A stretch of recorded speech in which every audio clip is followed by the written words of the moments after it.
guys, welcome back to my YouTube channel. So today we're doing a recovery life update video.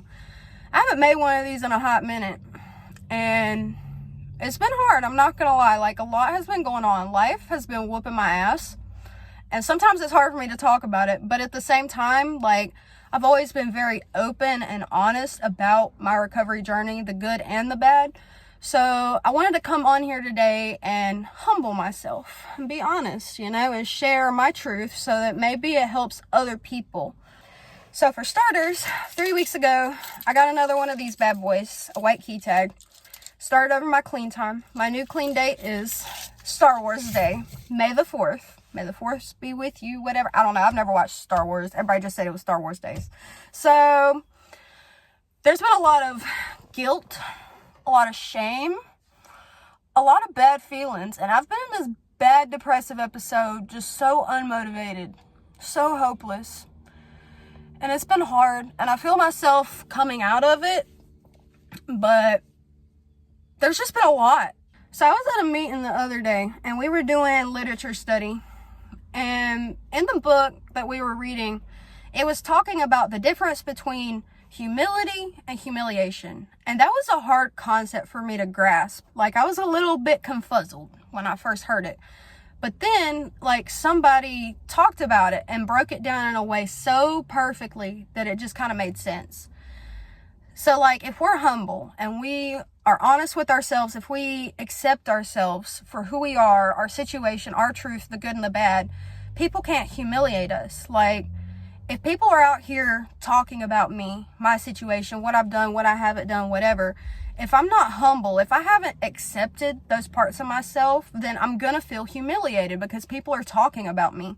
Whereas if I'm humble and I accept my truth, the good and the bad, it's not gonna matter what other people say or think because I've already accepted those parts of myself. And that stuck with me a lot. So with me getting this white key tag, I did a lot of lying, y'all. I don't like lying. And it's hard for me to talk about because I don't like being viewed as a liar. And I also don't like to feel like I'm making excuses. But I feel like there's a big distinction between an excuse and explanation. So, forewarning, this is an explanation, not an excuse. So, I had got my 1-year key tag. Right? Like, I made it 13 months basically in recovery. I wasn't using the substances I was before. I wasn't drinking alcohol. I wasn't on pills. However, I was still smoking marijuana. And the program I'm in, 12-step meetings that I'm in, like, they promote abstinence from all substances. Now, I made a lot of justifications for myself and a lot of excuses to rationalize my using. And full disclaimer, like, I fully support other people and their choices and what they do in their recovery. I know there are a lot of people that choose to go like Cali sober. I'm a big believer in harm reduction, MAT, whatever. But for me and my journey, it was not helping me. And like, I kind of used the excuse of like, oh, well, in our literature, it says if you're prescribed something by a doctor, it's not using. And where I live, like, marijuana is not legal at all for recreational or medical use. However, with like my mental health issues, I've tried a lot of different mental health medications and they basically declared me treatment resistant. I was either allergic or I had bad side effects or, like they try to treat one disorder and it makes another one worse. And so my psychiatrist and therapist that I was seeing, they knew that I used marijuana. Like before I got into recovery, they were like, we don't see a problem with you smoking marijuana. They were just concerned about the amount I was smoking. I was smoking like an ounce every 2 days. I was broke as hell. Like, I was unmanageable, right? And so when I got into recovery, I made certain distinct changes. So for example, like, even though marijuana is not legal here, hemp derivatives or whatever are. So like CBD, Delta 8, Delta 9, whatever. And so I justified it by saying, oh, well, I'm not smoking street stuff. I know that it's not laced, yada, yada, yada. It wasn't purchased illegally. I won't get in legal trouble because it's a legal product. And I had also reduced the amount that I was smoking very significantly. Okay, like, I was using it to help me with sleep and my anxiety and things of that sort. But I was also lying to myself a lot. And since I've been fully clean, I've realized that it wasn't helping me. It was making me more anxious. It was making me more paranoid. I didn't want people to find out that I was smoking weed. So I was just isolating, staying at home all day. Like, I couldn't function. And even though I was spending less money than I was before, like, it was still hurting me financially. You know, like, when I was in active addiction, like drinking, like full-blown active addiction, let's say that, like, I had no money for like bills, food, whatever. Like, weed came first. And there are times looking back where I didn't necessarily have the money, but I made sure I had my weed, you know, legal or not. Like, I made sure I had it. I was very dependent on it. And it just straight up led to a spiral. Like, I couldn't control myself. I was smoking more and more and more. My life was getting more unmanageable, and it was just too much. And then, like, certain situations started happening, and it was like people were finding out. And lo and behold, like, people had already kind of knew. I didn't know this, but once I realized, like, people were finding out and people knew, I was like, oh my God, like, I was freaking out. And so I had to make a decision. It was like, I either quit smoking weed or I leave the fellowship. And I knew that leaving the fellowship was not the answer for me, because, like, NA has been my lifeline. They are what has helped me through all of this, you know. Like, I'm still proud of myself because I abstained from harder substances, but that doesn't change the fact that I was substituting one thing for another. I was still having addict behavior. I was still unmanageable. And it was just slowly making my life worse. And I felt guilty all the time, even though I was trying to justify it. Like, without my weed, my mental health is terrible, yada, yada. Like, I need it. It's my medicine. Like, I justified it, but at the same time, like, there was that guilt and that shame. And I just couldn't live that way anymore. So I reached a point where I was like, you know what? I'm going to come clean and I'm going to get a white key tag. But of course, me being an addict thinking, my brain was like, well, if you're going to get a white key tag, you might as well go big or go home. So then I drank alcohol. Bad decision. Not drinking alcohol for over a year. Man, I had the worst experience. Like, my tolerance was very low and it felt horrible. Like, I remember being drunk and sitting there thinking, how the hell did I do this every day? Like, I didn't even drink hard liquor or anything. Like, it wasn't that potent, but it felt potent enough to make me hate it. And I just sat there like, how did I do this? How did I drink hard liquor every day from the time I woke up to the time I went to sleep? I never want to feel this way again. And, like, a lot of times I hear it in the rooms that, like, sometimes a relapse is necessary to push us to where we need to be. And, like, that relapse on alcohol even further solidified that I never want to drink ever again. Like, I know that for a fact. I felt so terrible. But I'm also proud of myself. Like, I did take accountability. I texted somebody in my network that night and I was like, I need help. I'm drunk and I feel like shit. And so, like, of course, I just did what I was told. Go eat something, go the fuck to bed. Woke up the next morning. I called my sponsor and I was like, hey, I need a white key tag. And so we went to a meeting that night and I came clean about everything, like the weed and the whole spiral and how it made me feel. And it was hard, but my sponsor, I fucking love her. She didn't judge me. She was proud of my honesty. And of course, I was told then that there were some people that had suspicions about me smoking weed for certain reasons. But at the same time, nobody's gonna force me to come clean about it. I have to do that myself. And I'm very, very glad that I made that choice. 3 weeks clean now with nothing in me other than nicotine. But I'm working on quitting that too. But life has just been really hectic. I'm not gonna lie. I've been having a lot of external issues, to say the least. Like, my circumstances in life and everything. Like, I've just felt so overwhelmed. I'm having a lot of health issues, and that's been really scary. I had a really bad episode of vomiting to where I went to the hospital like 5-6 times in a week. And this isn't the first time this has happened. This is like the third time this has happened over the course of like the past couple of years. And it was absolutely terrible.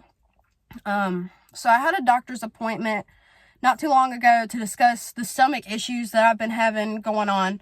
My doctor diagnosed me with cyclic vomiting syndrome. And it's very hard to treat. Like, pretty much when those episodes come on, nothing stops it. Like, it's so bad. I can't drink water. I can't eat food. Like, nothing. I had to go to the hospital because I had to get fluids. I was dehydrated. Like, I had to get potassium. And no medicine would even help. Like, I threw everything up. So even though they would prescribe me, nausea pills or whatever medicine to help me stop throwing up and feeling sick, it didn't work. Like, they even gave me suppositories to put up my butt. Them things didn't work either. So I had to go to the hospital to get medicine through an IV because that's the only thing that could stop the vomiting. And it was like, I would go to the hospital, get the IV meds, feel so much better, perfectly fine. And then the next morning I wake up and it would just start all over again. And it's been hard to cope with. Because, like, I have OCD. I'm a real bad hypochondriac. And I have this severe fear of, like, throwing up. Like, if I get nauseous, I have panic attacks. So you can just imagine the physical and mental agony this shit put me through. And it's also scary knowing, like they said, like, it's really hard to treat. Like, I have to try to identify triggers and stuff like that. Diet stuff, stress, whatever. But the fact that the doctor told me, like, yeah, if you have an episode, there's really nothing you can do other than go back to the hospital and get medicine and just tough it out, like, fucking sucks. But I've also had other gastrointestinal issues going on, so I have to have a colonoscopy done at the ripe age of 21. Not looking forward to it. I've never, ever had a procedure done like that. I've never been under anesthesia. Like, I'm terrified. Okay, they're gonna have to put me to sleep and put a camera up my butt. Not happy about it. So yeah, that's in a couple of months, and I'm nervous. They're suspecting either IBS or Crohn's, both run in my family, so I won't really know what it is or how to treat it until I get the colonoscopy done, and that sucks. And then, like, mental health wise, I've been struggling. It's been bad, like it has been for a while. And, like, my sponsor's been telling me, like, I need to try to get back into therapy. Like, I haven't been in therapy. I graduated out of talk therapy because talk therapy is not what I need. I need, like, trauma therapy, specialized therapy, all this stuff. It's a lot. It's a lot. And so, like, now I'm in the process of, like, looking for therapists and stuff. And I live in a small town. There's very limited resources. So I'm probably going to have to do virtual therapy, which I don't mind. But just finding somebody that'll work with me, and, like, not a lot of people take Medicaid, and so that's been a big issue I've been having to overcome. And then I just found out a couple days ago that they're cutting my Medicaid off at the end of June. So now I got to figure out how to get health insurance, and I don't know how to do that because, like, I became an adult legally at 16, and I've been on Medicaid since then. I don't know nothing about getting health insurance. Like, I know a lot of people get health insurance through, like, their work or whatever, but I do DoorDash, okay? I stay at home with my kid and DoorDash in the afternoons. Like, I don't have a job. So, yeah. I know nothing about how to get insurance. I know there's the insurance marketplace, but, like, I'm broke, okay? I'm broke as fuck. Financially has not been good. Like, I've been struggling, and it's like I'm trying my best, but, like, DoorDash ain't been the best lately, and then my depressed, unmotivated self hasn't been helping. Like, I feel very chronically tired. I don't know if it's the mental health issues or the physical health issues or both, but, like, I am fucking tired. I literally am just so drained every day. I'm having bad nightmares, like, every night. Like, I wake up in the middle of the night having panic attacks because they're just so terrible. And it sucks. It sucks really bad. And, like, I always used weed as a crutch to help calm me down. And now I just got to feel all these feelings. Like, I'm raw dogging it. And it sucks. But at the same time, I feel a lot of relief. I feel like this is the best thing for me in my journey. And with that being said, like, I do want to try to start looking into an actual job because, like, DoorDash just doesn't make me happy. One, it's not safe to DoorDash. I'd be dealing with creepy, weird people, like, unsafe areas, dogs, people, whatever. I don't like it, especially at night because I go in the afternoons. So, like, it's scary. And then on top of that, wear and tear on my car, the gas it eats up, the unreliable, inconsistent pay, like, I'm just fed up with it. So I want to look into a job, but I'm nervous because, like, I have a lot of health issues, mentally and physically. I deal with chronic pain. Like, I can't stand for long periods of time. And most jobs that are night shift are, standing, labor, whatever, whether it's a factory or fast food. You're not getting no 9 to 5 sitting down at a desk in the middle of the night. At least as far as I've seen on jobs around me. I don't know. But like, once I get the weed out of my system, there are a couple of jobs I'm looking into that I think will be a good fit for me. I don't know. I'm trying to rely on my faith in my higher power and know that God has something out there that's going to work with me and all of my stuff going on and my schedule with meetings and my son and all of that. Like, I know there's going to be something better than this. There's got to be, because I can't keep doing this shit. I know I'm going to get through it. Like, I feel just the tiniest little spark of hope in me that life is not always going to suck this bad. It's hard because a lot of the stuff that makes me depressed is just the state of our world. Like, I fucking hate this country right now, y'all. The economy sucks. Everything sucks. Everything's expensive. It feels like no matter how much you work, no matter how hard you work, no jobs pay a living wage because everything's so fucking expensive. Like, it's a very hopeless situation. The cuts to, federal assistance like Medicaid, which they're taking from me. Yeah, still pissed about that. Because I'm low income. Why are you taking my Medicaid? I don't know. Like, it sucks. And it's like one of those things that I can't control it. I can't change it. Like, I do what I can. Like, I speak online. I go to protests. I do what I can. But there is no just snap your fingers, fix the shit. And it's just slowly getting worse by the day. And it breaks my heart, not just for me, but like knowing this is the world my son has to grow up in. And I don't know what's going to happen. I don't know what things are going to be like. I know this is not how it was supposed to fucking be. This is not how life was supposed to be. It was not supposed to be this damn difficult, okay? I also know, like, there's a reason I'm still here. I talk about it a lot. Like, there are so many times in my life that I could have and should have been dead. And by the grace of God, I am still here. Sometimes I'm not happy about it. Like, I'm not going to lie. I still struggle with suicidal ideation, especially recently, this depressive episode. Like, it put me in a dark place. But I'm also grateful to have my network. Like, they've saved my life. For real. Like, I can't even express the gratitude that I have for these people that are in my recovery network, making sure I'm okay, answering my phone calls, listening to me cry and ramble about some bullshit, just being there for me. Like, I have a family, and that makes me feel really fucking good. Because I know that no matter what life throws at me, like, I'm never going to be alone in this shit. And I don't have to use drugs to deal with this shit. It's hard when you smoke weed for a long time, and you just stop out of nowhere cold turkey. It's a big habit, but, like, I feel so much better. I really do. The guilt is gone. And, like, I'm also a big believer in, like, our spiritual, mental, and physical health. Like, we have to maintain a balance. If one is out of whack, then the others are out of whack. And, like, a big conviction for me is, like, I'm very big on my physical health. Like, I've made a lot of lifestyle changes to put my health first because I want to live a happy, healthy life. And, like, I can't sit here and keep smoking weed and claim that I'm living a healthy life. Like, that shit was making me cough my lungs up, Like, it wasn't good for me. And so I just know if I stick with it and I stay true to myself, if I put my recovery first, like, everything is going to be okay. Like, everything externally right now is still fucking hell, okay? But, like, internally, things are looking up for me. And I don't know everything that's going to happen. I know that God has a plan for my life. I'm not God. I can't see what's going to happen. But I see these signs to just hang on and just keep going and just keep pushing and doing the right thing. Like, my son's turning 4 next month, and that's a blessing in itself. Like, it's a beautiful thing. Like, we're both growing up. We've grown up together. Like, I had him at 17, and we're growing and learning and figuring this shit out. And I've just seen so many improvements in him lately. Like, he's learning these new skills. He's learning how to drink out of a straw. He's learning to use squeezy pouch baby foods. He's learning how to give me a fist bump. Like, those little milestones to most parents, like, they may not seem that big, but when you have a child with disabilities, like, those little milestones, like, they mean the whole world. They mean everything.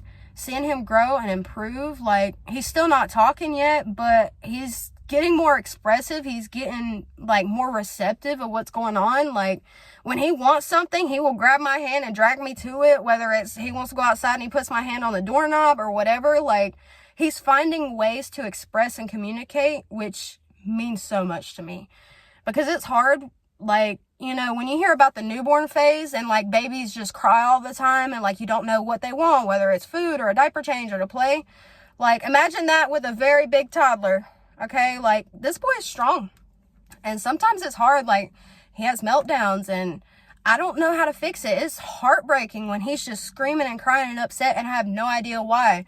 Or when he's kicking and fighting me when I'm trying to do something as simple as brush his teeth and he doesn't understand, like, dude, we gotta brush your teeth. Like, it gets draining, but I would not change it for the world because I love my son so much. And I just know that, like, just like how God has a plan for my life, God has a plan for his life. And the more I learn about myself, the more I learn about him, like, I feel myself growing as a person by being his parent. And it's a beautiful thing. I see myself breaking these generational curses with the way that I'm raising him. And it makes me feel good knowing that he's not going to have the same sort of trauma that I had as a child. Like, that gives me hope. That makes me feel good. That makes me proud of myself, you know, which is a big thing when you're somebody that's hated yourself and felt shitty for so long. Like, and so I wouldn't change any of it.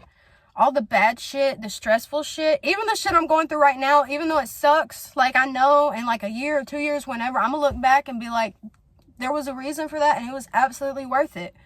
You know, like, life isn't gonna be perfect. You get clean and you start getting into recovery. It doesn't mean your life is gonna be perfect and happy all the time. It just means that you learn to accept life on life's terms. You know, you learn to cope with the goods and the bad, whatever. Because, like, if life was good all the time, we wouldn't appreciate it. You know, if everything was perfect, if everything was happy, like, we wouldn't truly appreciate it. And so, yeah, the bad times suck, but they're important because they establish some gratitude in your life. I don't know. I'm kind of just rambling. My brain's been really scattered with everything that's been going on, but I'm proud of myself for trying to do the right thing. You know, we're all human. We make mistakes. You know, I'm also pretty young. Like, I'm only 21. Like, I may be an adult, but I don't feel like one. Like, the older I get, the more I learn that I don't know shit. I don't know a fucking thing. And that's the beauty of life. We're always growing. We're always learning. And, like, our mistakes don't define us. You know, like, it's what you do with them. You can either sit here making mistakes and continue making them and making your life worse, or you can change and grow and do better. That's what it's about. That's what everything is about. It's just growth and learning. I want to start getting into more videos on this channel. Like, I'm starting to get my motivation back. And I don't know how long it's going to last because I'm bipolar.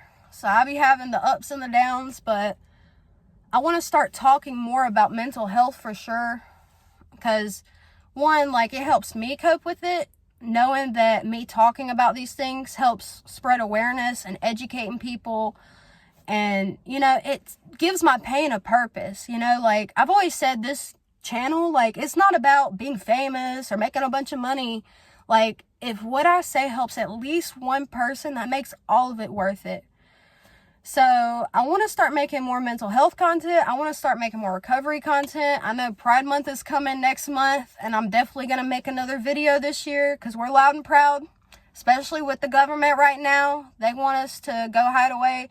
Fuck that. My gay ass is staying. I think that's the end of my little rant for now. My brain's just in 500 directions, and if I said everything I wanted to say right now, we would be here for a long time. So for now, we're going to keep the summary kind of short and sweet, but there's definitely more coming in the future, and I look forward to it. Even though things are hectic, I'm excited to see what the future holds. There's got to be something good coming. Life's not going to suck forever. So if you like this video, feel free to leave me a like. If you want to see the videos that are going to be coming up next, go ahead and subscribe. If you want to be notified when I post, hit the notification button. Because in case you haven't realized by now, I don't post consistently at all. There's no posting schedule. I post when I feel called to. Go ahead and leave me a comment while you're here. Because I love talking and interacting with you guys. Like I said, like, knowing that the stuff I talk about and my vulnerability helps people, like, that means the world to me. So leave me a comment. Leave me your thoughts. Let's talk in the comments. I love interacting with you guys. It means the world to me. Makes me feel a little less alone. So, I guess that's it for the video. Like, comment, subscribe, do all those fun things, and we'll see you in the next one. Bye!